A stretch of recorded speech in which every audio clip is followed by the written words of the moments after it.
Hey there, this is B. Wendy Jackson. I wanted to quickly interrupt you before you listen to the next episode. Listen, thank you for your support with the podcast. Those of you who've been following me since January 2020, I really appreciate you. I want to hear from you. You can send me a message at info@AAOP as in Paul, C as in Charlie, S as in Snake.net. I would love to hear from you. Also, if you have not rated and reviewed the podcast, would you do that for me, please? It also allows people to find the podcast. This is growing. The podcast is growing, and I'm so excited. I've had to update my little commercial because my name has changed and my website has changed in terms of where you receive the books. So if you have not purchased your books, I got the opportunity and the gift to write two books. The first one is Empowerment for You, Encouragement for Your Emotional and Spiritual Wellness. Listen, I love this book. It is definitely a book that invites you to experience hope, help, and healing. And every page, every chapter is really filled with insight, information, and inspiration to be able to help empower you, to be able to help you walk in freedom.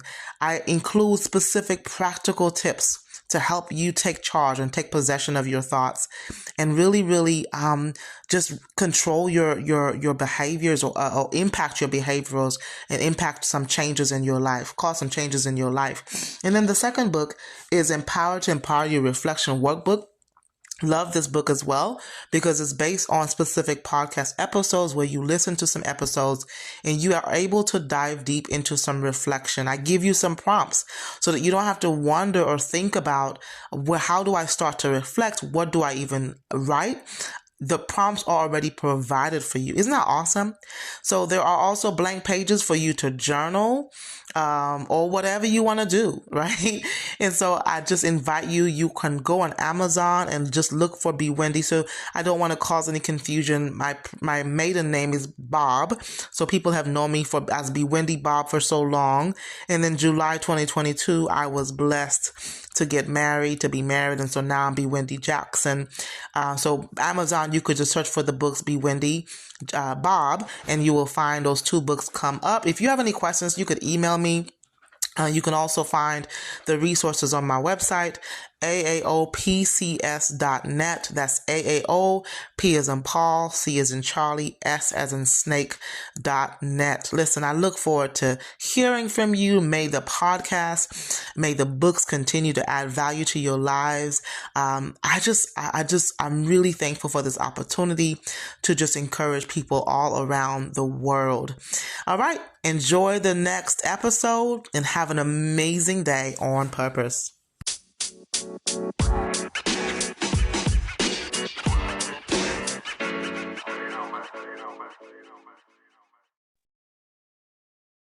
Well, hello, everyone. This is B. Wendy Jackson, your lovely host of the Empower to Empower You podcast. I am so honored that you got to tune in today, as you could be tuning into any other podcast, but you're here with me. Thank you, thank you, thank you. If you've been tuning in and plugging in and following and subscribing and listening since January 2020, thank you so much. Can y'all believe I am over 150 podcast episodes? Yes, I'm so excited. And I have just been honored to have some amazing guests. If this is your first time, I want to remind you the Empower to Empower You podcast is about all things Jesus Christ, faith, mental health, anything to help you become the better version of yourself. And so I'm your lovely host, B. Wendy Jackson. So I want to introduce to you, I am so excited, y'all, because I have an amazing guest, one of my HBCU, Wilberforce University in the house. WU. Should have been a bulldog. Let me stop. Listen, I can't even get the bio out. We already acting out. But Leticia Wilson, y'all, she is a gem. The girl is a boss, okay? So let me just start, let me be serious. She serves as the Director of Advising Initiatives. What she does, she analyzes the advising processes and procedures, develops action plans, develops and implements professional development opportunities. She is all things leadership advisor. She's a doctoral student. She has 15 plus years of experience in leadership, consisting of student involvement on and off the field, ranging from track and field coach, Head Resident Director of the TRIO program, Upward Bound, Escalation Specialist, a specialist in retention programming, academic advisor, professional leadership development facilitator. Listen, she's busy, okay? She's well known, and when she's not working, advising, leading, facilitating development, she's ballroom dancing. Yep, she's road cycling, she's trail walking, she's traveling, she's doing water sports and Zumba, and she's like all about her natural hair enthusiast as she wears her beautiful locks. I want to introduce you to Leticia Wilson. Hello, everybody. Welcome. And thank you, Wendy, for having me on your podcast. And let me just tell you, you better lean into 150 episodes. Lean in. Thank you. Yes, ma'am. 150 plus. You will be 157 coming out. Yes, ma'am. Yes, hey, I'm grateful to be here on your podcast. Delay does not mean denial, because I know we talked a couple of years ago, so I'm happy to be here. And thank you for inviting me, Wendy. My pleasure. It's so good to have you here. So we're gonna, the topic for today's podcast is empowered to tell your story. And what a beautiful topic. And so I'm just going to jump in because there's a lot of things. You're well decorated, right? Thank you for your service. And so of all the things you do and the ways that you serve, what do you find? Let's just start off with, what do you find the most life-giving at this stage of your life? Ooh. So I'm going to be completely open and transparent because I believe that every year that you're alive is a blessing. So I've turned what do they call it? Milestone age of 40 this year. So the way that I'm walking in life, the way that I'm showing up in the world has changed over time. But in this season, you said the question was, of all the things I do, what kind of brings me life? So I had to write down some notes, because one thing about turning 40, I'll say something, I'll be like, well, I should have said this. This is why I have to write everything down. So if I look down, I'm just looking at my notes. Yes, ma'am. So one thing is showing up and showing up being fully present. So what does that mean?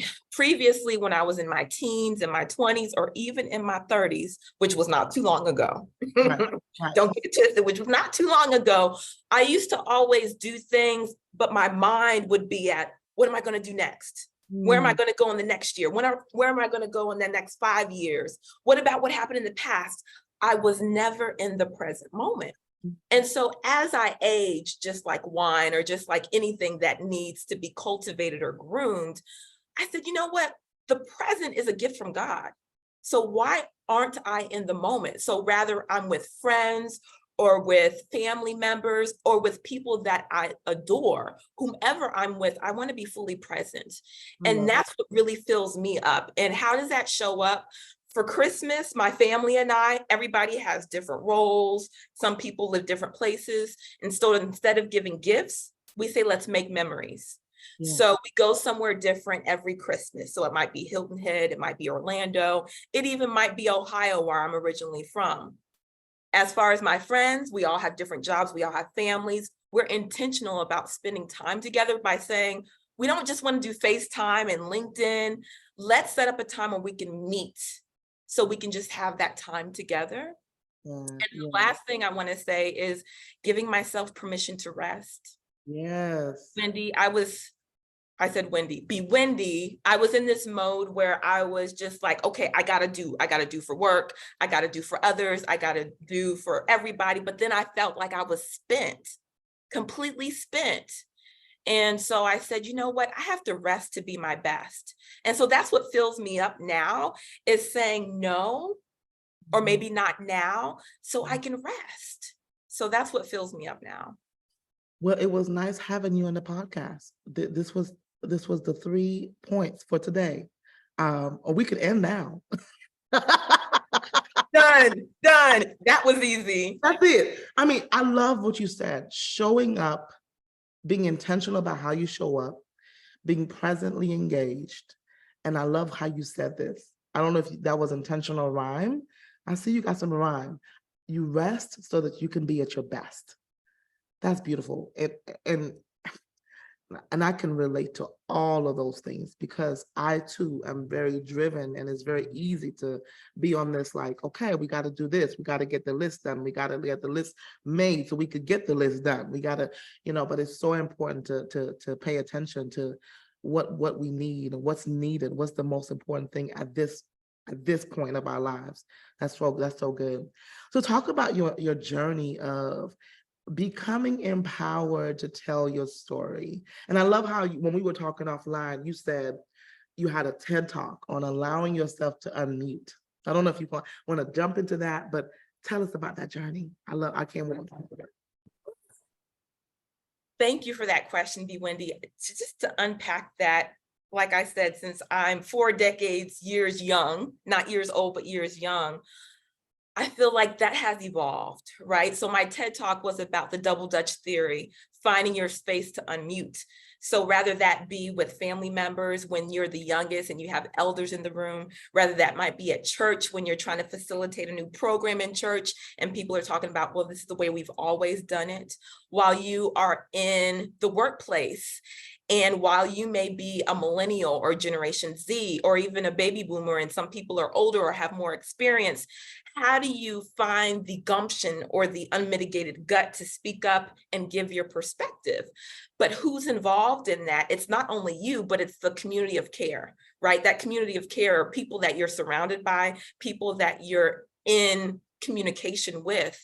So for me, my journey, I was raised by 2 lovely parents who are right now on a cruise celebrating their 43rd anniversary. They've been married ever since college. After my mom graduated Friday, they got married on Saturday. Wow. And so they've been together for that long. And while I appreciate the way I was raised with Christian values, with respect your elders, there are some things that when you're a child, you better not speak, you better do what you're told.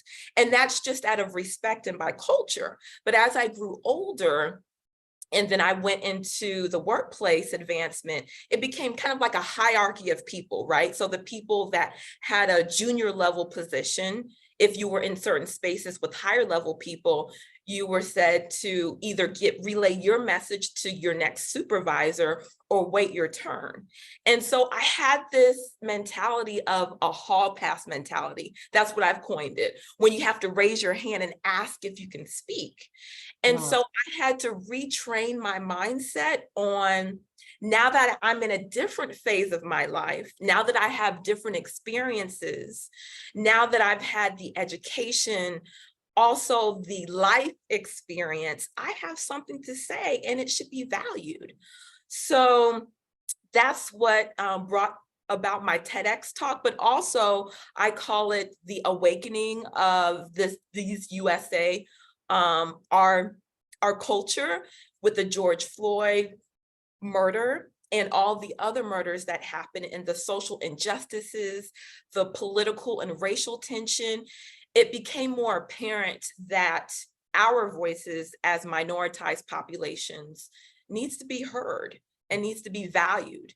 And so that's what really sparked me and my voice being able to unmute, because it had to start with me. I can't just tell people, oh, you need to be comfortable unmuting, and I'm not doing the work myself. No, I found myself in this stage now being asked to be at the tables. So I had prayed for years, B. Wendy, to be at tables where I can give my opinion.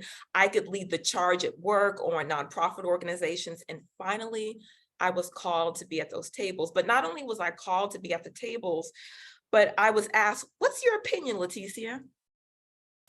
How should we navigate this? And then they asked me, why is it important? From your perspective, tell us why it's important. And how can we follow up on this? So not only did I go from being raised as a child, the teenage years, the adult years, the brand new professional, and now to the mid-level or seasoned professional, I had to learn, okay, in these spaces, how do I unmute? And in my TEDx talk, I talked about double Dutch. You remember double Dutch, B. Wendy? Yes. You just got to jump in in there. there. Your rhythm in, right? And so you're trying to wait till the right time to jump in. And so that's like you as a person, whoever is listening, how do you find the right time to jump in the conversation? But Mm. there's two other people that are carrying the ropes. There's one person that maybe your supervisor or somebody that's leading the charge, and there's other people in the audience. So in order for you to feel comfortable jumping in that rope, there has to be a lot of other things going on. And so that's how I was empowered to unmute myself. So it's a continuous journey, but Well, it's a journey that I'm grateful that I'm finally mhm, actioning. mhm. I love how you coined it, the hall pass mentality, moving from the hall pass mentality to finding to being confident to just jump in and I loved what you said in terms of recognizing and owning that I do have something to say and it's valuable. It's not just I want to say because I want to be heard or I have an opinion, but I have something to say and it's valuable. I love that. And so I think this is a really great way to pivot because there are many people that struggle with deciphering this internal struggle, this internal conflict, even adults, because they're still fighting with the little girl, the little boy of I have something to say, but there's so many barriers, whether it's courage or lack of confidence. And so if you can talk about some of the barriers that one may face, and I know that safety has a lot to do with it. I know personally, if I don't feel safe, if I have been in spaces that if I didn't feel safe to engage, I wouldn't engage, right? And so what might be some barriers that one may face in finding the courage to tell their story? Mm, that is really tough. It's a loaded question. And I still struggle with that myself too. I'm not gonna Yeah. put on a facade and say, no, that's easy. It's constant. So one thing, my Nana, she passed away a couple of years ago, but her voice still resonates in my head. My Nana's name was Carrie Juanita Rodriguez. And she used to say, you have to know when to hold and when to fold. And Mm, so before you feel comfortable unmuting, you have to ask yourself, is this necessary to unmute? So you have to really use, in the church, we call it discernment. So discernment, will my voice be valued if I do speak up? Will they listen to understand or will they listen to respond? But also another barrier might be, as you talked about, B. Wendy, the psychological safety.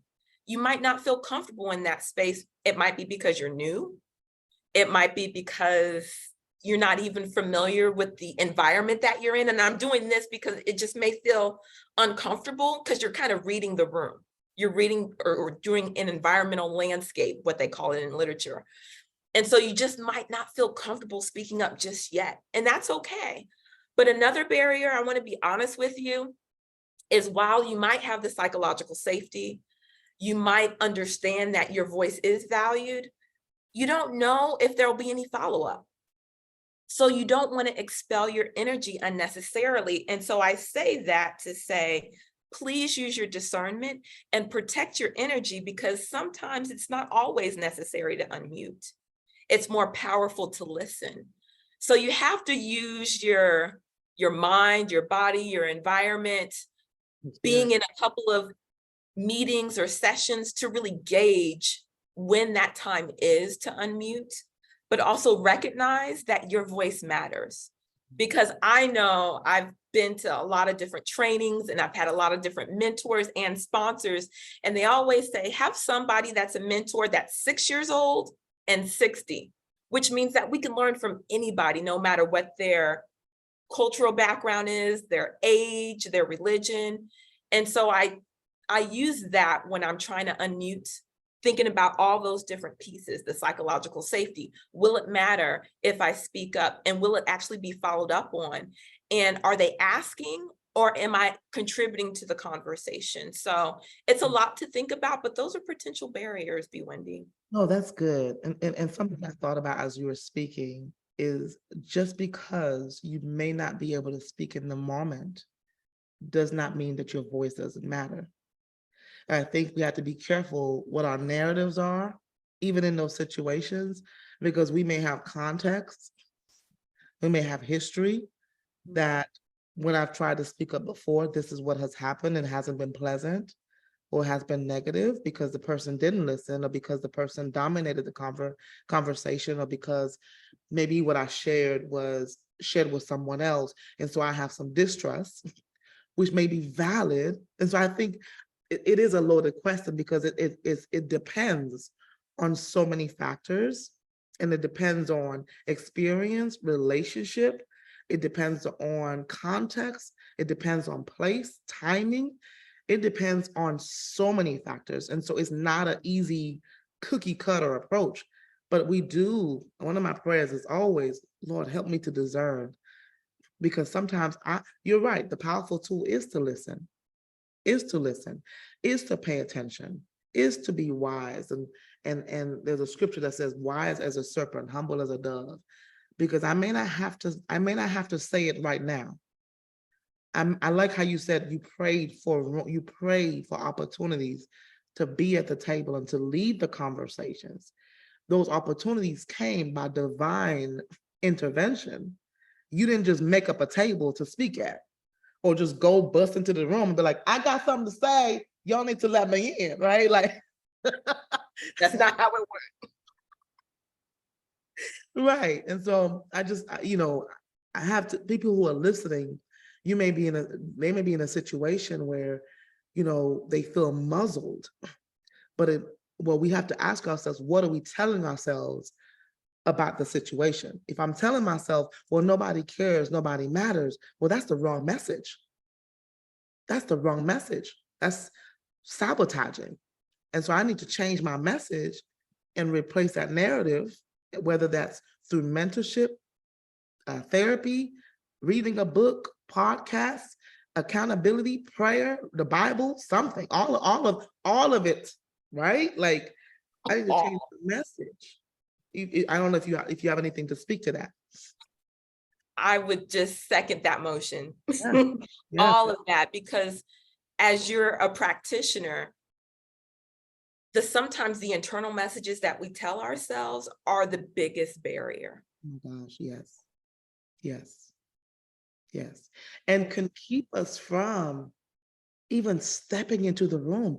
We have literally canceled out ourselves before we even accepted the invitation. We've literally, just because of our negative self-talk, we have canceled out ourselves. We have disqualified ourselves from experiencing the opportunity of what it might even be. Yeah, that's, man. Okay, so I don't know if you have any examples of how, maybe if you have an example of how if you feel like sharing how you've had to overcome, or maybe a specific instance of how you've had to overcome any barriers so that you can tell your story. And if not, you do, okay. So if I'm just thinking right off the top of my head, a specific situation where I've had to release those barriers, that's what I call it, releasing, because barriers are not on forever. Right. It's something that takes consistent lifting. And whatever that lifting is for you, rather it be going to counseling, going to church, listening to a podcast, reading a book, or all of the above, I've had to constantly build up my strength so I can lift up those barriers. So specifically, when I'm in the workplace, because I do work in higher ed, and at the time, I was, let's say, an advisor. I was an academic advisor. So I wasn't in a mid-level or senior leadership. I was considered a frontline student support service person. And I would be in meetings with department chairs or vice presidents and would feel like, oh, I can't say anything because my boss or my boss's boss is in the room. And how do I voice my opinion, but in a way that doesn't sound like I'm coming off as I know it all, or two, that I don't have anything to say. But three, how am I showing up? Because I am a minority, because I'm a minority by race, because I am Cuban, Caribbean, and African-American. And in some instances, I'm the only Black woman that has natural hair that's my age group, under the age of 40, well, at that time.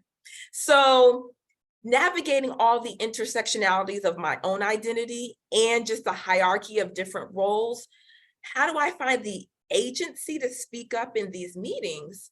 And finally, through mentorship and also through given leadership roles in different nonprofit organizations and in the church, I had the practice skills of what leadership looked like. So I was told that if you're called to this meeting, they want to hear your voice. And I heard that from my different mentors or sponsors. So I said, okay, I'm in this meeting. So regardless of who's in the room, if the question is asked, I can raise my virtual hand, or if it's in an in-person meeting, I have the opportunity to voice my opinion or give some feedback. And I did just that, but it took time. It didn't happen in my first year of working in higher ed. It didn't happen even in my 5th year. It happened later on, but it had to be by the people that cultivated me and groomed me on saying, no, Leticia, you have the right to speak up. There's a time and place for everything, like my Nana would say, but if you're asked and if there's an opportunity, voice it. Love But we that. want to make sure that it's your voice inflection, your facial features, even the way that you deliver, all of that matters. So All of that matters.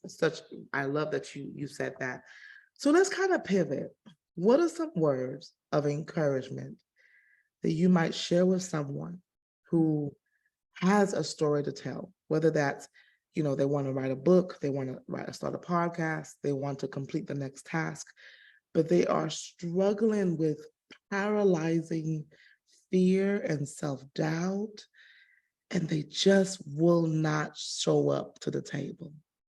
And I've been there. I could just see through your face. You've been there. And there are people leading that are still there. They're showing up. And I like to say that they're wearing a mask, right? They're wearing a mask, but they're still there. They're still struggling. What are some words of encouragement? first, I just want to say, anybody listening to this that feels like they can't speak up, I see you. Mm-hmm. I see you.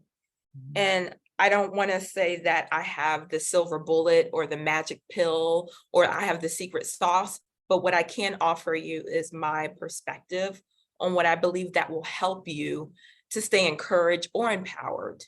And the first recommendation I would give you is identify your goals.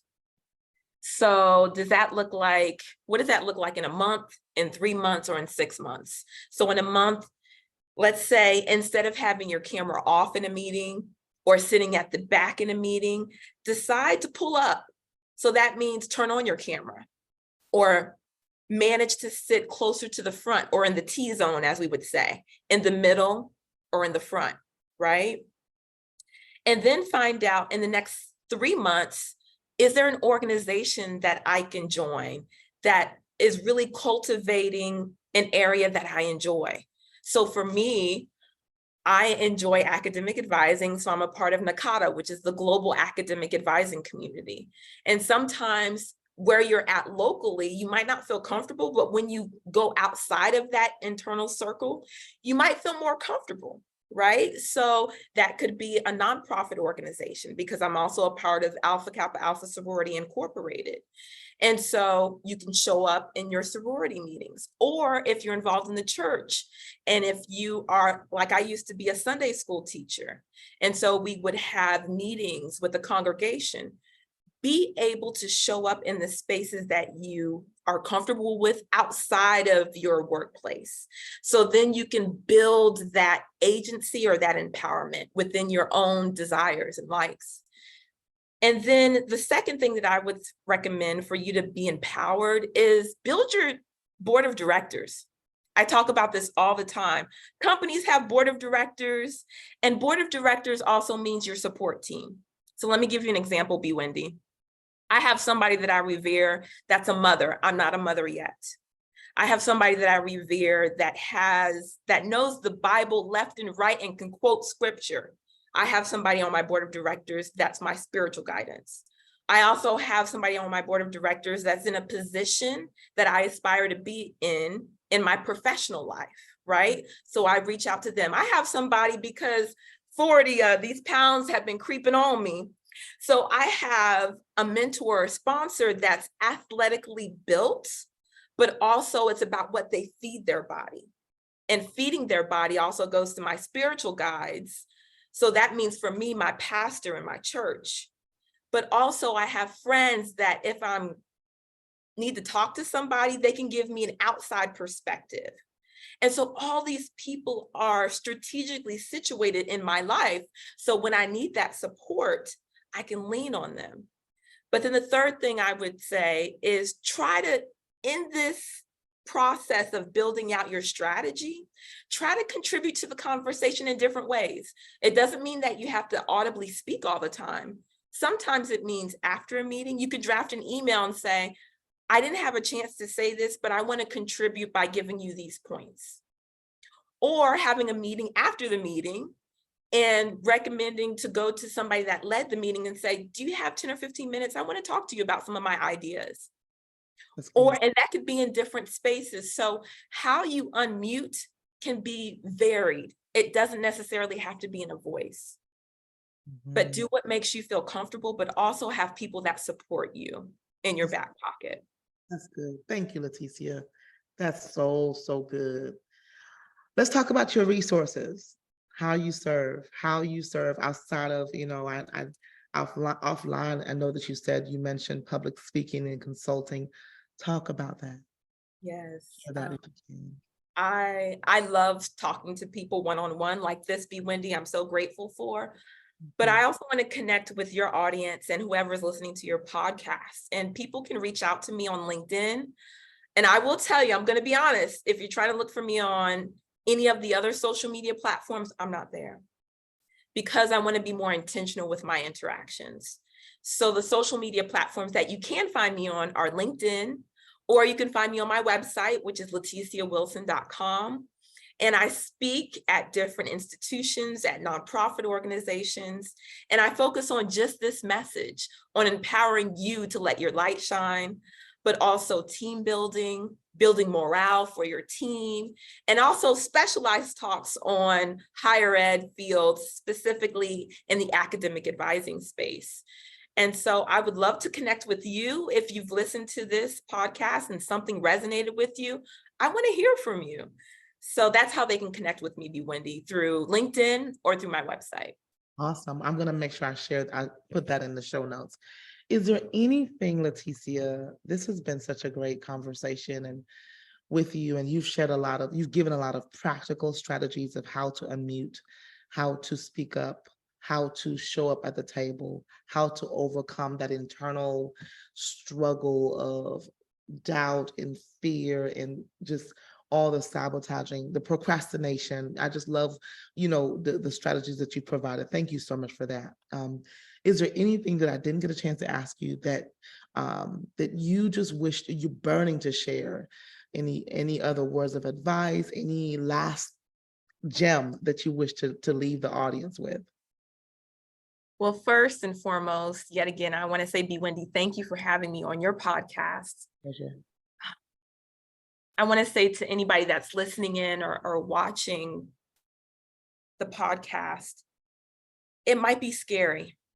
Unmuting may be very scary, and it's still scary for me, but do it in fear and walk through that fear. Yeah. And be in spaces where you feel comfortable so you can build up that courage to unmute. And just by listening to this and by writing down strategies or talking to a close friend, you can do it. You're not by yourself. You can absolutely do it. Yeah, thank you so much. Do it scared. Absolutely. Wow. Well, thank you so much, Leticia, for just gracing the Empower to Empower You podcast with your presence, your expertise, your wisdom. Thank you, thank you, thank you. Y'all, this is Be Wendy Jackson. I really want you to connect, blow her up. Do you still have the YouTube channel?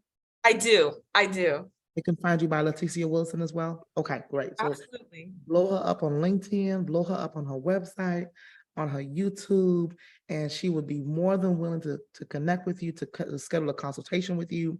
And this is Be Wendy Jackson. I'm so glad that you got to tune in today. I cannot wait to hear or see how this podcast has added value to your lives. I'll be back next time with another amazing episode. Have a great day on purpose. Bye bye for now.